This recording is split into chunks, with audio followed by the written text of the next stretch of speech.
Sebelum lanjut nonton video ini, jika kalian suka dengan channel Pegawai Jalanan, silahkan kalian support kami dengan cara subscribe dan klik tanda loncengnya.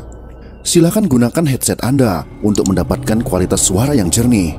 Selamat menonton.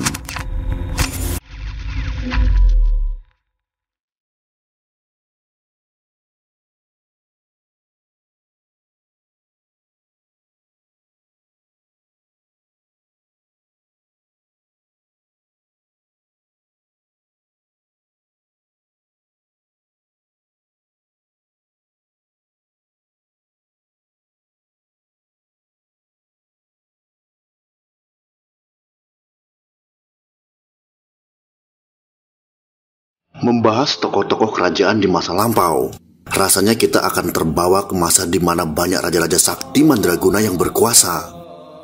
Tak terkecuali Sri Baduga Maharaja, kesaktiannya sudah sangat melegenda di telinga masyarakat.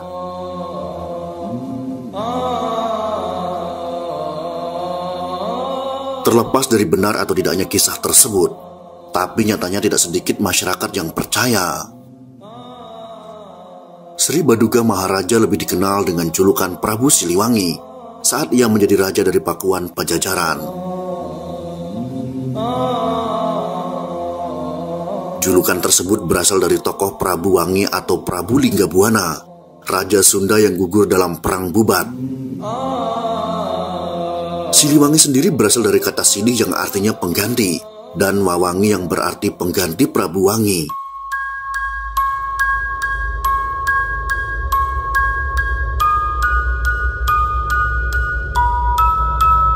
Prabu Siliwangi adalah seorang raja yang arif, bijaksana, serta konon sakti mandraguna.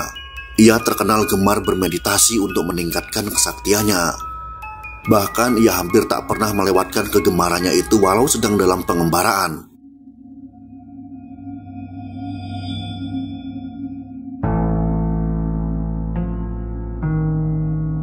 Dalam sebuah kisah, diceritakan Sri Baduga hendak melepas penat saat mengembara di Curug Sawer, Majalengka. Tiba-tiba datang sekawanan macan putih gaib yang hendak menyerang sang Prabu. Berkat kesaktian yang dimiliki Prabu Siliwangi, tak ada satupun dari hewan tak kasat mata tersebut dapat melukainya. Setelah melalui pertarungan yang cukup sengit, Raja Macan Putih bisa dikalahkan oleh Sri Baduga. Semenjak kejadian itu, Raja Macan Putih beserta seluruh pasukannya mulai mengabdi sang Prabu. Sejumlah sumber menyebut bahwa kerajaan Pakuan Pajajaran mencapai masa keemasannya, selain karena karisma Prabu Siliwangi, juga berkat kesediaan Macan Putih gaib. Sejak saat itu pasukan gaib kebanggaan Pajajaran itu kerap dilibatkan dalam pertahanan kerajaan, maupun saat mengekspansi wilayah sekitar. Sang Prabu pun menyuruh Eyang Jaya untuk menciptakan 3 kujang keramat berbentuk harimau dengan warna yang berbeda-beda. Ada yang terbuat dari batu meteor yang berwarna hitam, ada yang terbuat dari api yang dibekukan berwarna kuning, dan ada pula yang terbuat dari besi rendaman air suci berwarna putih. Ketiga kujang tersebut dijuluki 3 serangkai.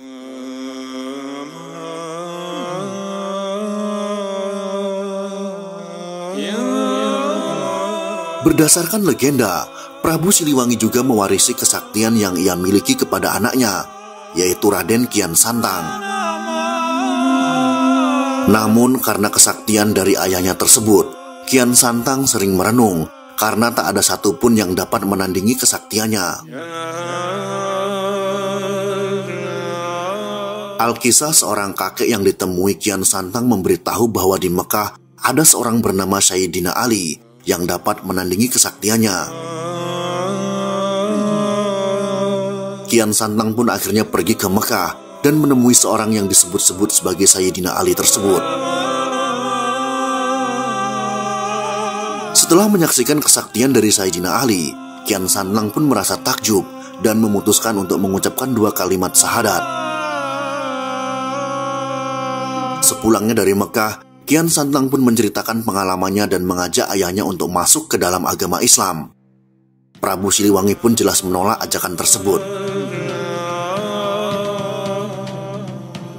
Setelah itu, anaknya pun kembali ke Mekah selama 7 tahun untuk mendalami agama Islam.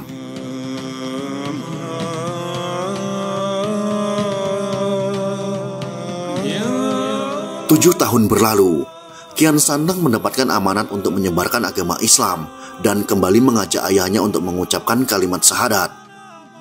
Prabu Siliwangi pun memutuskan untuk melarikan diri dan mengubah istana Pajajaran menjadi hutan belantara. Kian Santang pun mengejar sang Prabu bersama pengikutnya sampai ke hutan Sancang, dan terjadilah pertempuran antara keduanya.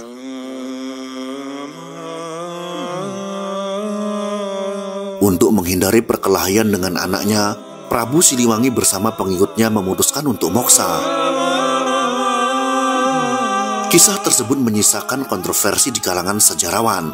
Sejumlah ahli menganggap kisah pertempuran tersebut tidak lebih dari sekedar mitos. Ini diyakini karena minimnya artefak dari kerajaan Sunda, sehingga timbul berbagai spekulasi. Dilansir dari Historia.id, arkeolog Universitas Indonesia yang bernama Agung Aris Munandar menyebut minimnya data dari kerajaan Sunda kuno. Namun dirinya belum dapat mengatakan alasan minimnya data tersebut.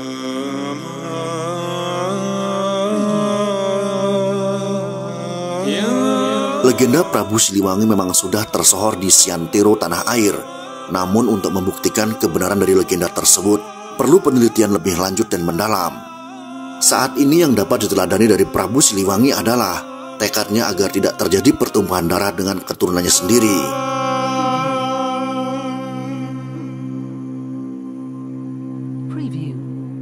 Itulah sekelumit kisah tentang misteri kesaktian Prabu Siliwangi yang melegenda. Semoga kisah ini bisa menginspirasi kita semua. Jika kalian suka dengan video ini, silahkan berikan jempol ke atas. Dan jika kalian menganggap video ini bermanfaat, maka bagikanlah untuk teman-teman Anda yang lain. Terima kasih sudah menonton.